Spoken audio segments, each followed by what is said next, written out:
Okay, so I couldn't get the shuttle handout link to work, so instead I kind of did my own research about the topic, and I answered the questions in order. So first question being, what could NASA have done differently about this?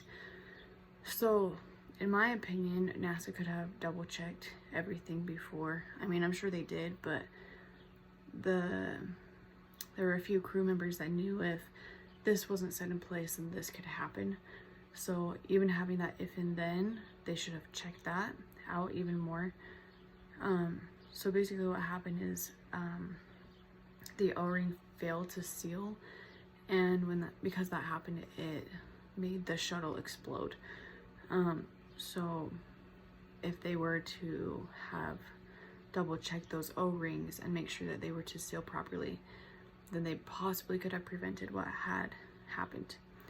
For the second question is, what should Roger Boistly, I don't know how to say that, have done differently, if anything?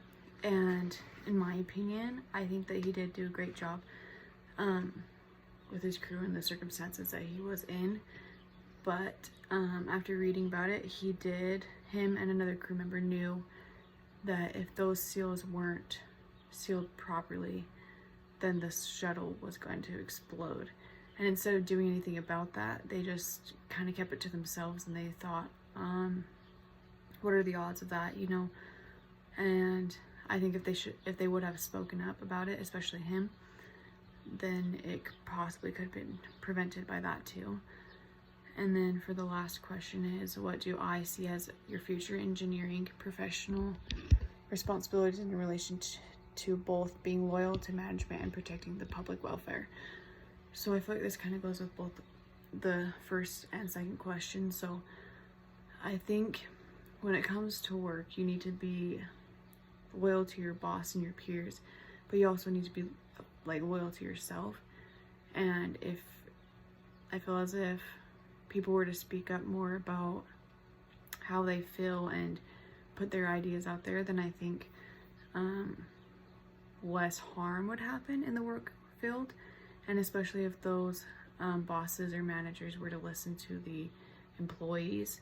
So I just think that it has to go with working together. And just because you're higher up, you're a boss instead of down here, doesn't mean that you're superior to everybody around you, even though you have a different title. So I just think that communication is very important. And I think that being honest with the public can also really help that. So I think the main things is just communication, honesty, and loyalty to yourself, your peers, your bosses, and the community. And I think that a lot of things could be prevented by doing those few things.